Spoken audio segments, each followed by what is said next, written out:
How to get 70% off Expedia coupon code. Let's get started. Launch your preferred browser. Here you're going to find the search box. Type in Expedia coupon code and then search for it. Different website links will appear. Navigate to this one website option, couponfollow.com. This is the legit website where you're going to find tons of offers and deals for Expedia. Once you're on the website, just scroll down and check out the offers. 25% off, 10% off, $30 off, and many more. Head towards any of the offer that you want to grab, just go ahead and click on it. With that, you're going to get the code for it.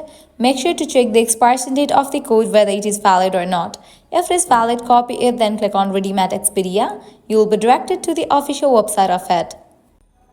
Once you're on the website, you can go ahead and log into your account, book your stays, flights, or cars, and then proceed to checkout. In the checkout page, you're going to find this section of codes. Over there, type in your code and confirm it. With that, you're going to get the discount. Likewise, you can also try out other offers, as in this website, you're going to find tons of offers and deals for Expedia. To grab any of the offer, you have to use same exact steps. Likewise, head back. Once we're in this website section, you can also give a try to this one website, groupon.com, as this is also the legit website where you're going to find tons of offers for Expedia. So this way you can easily get up to 70% off Expedia working coupon code. At the end, if you guys find this video helpful, don't forget to like, share and subscribe to our channel. Thanks for watching.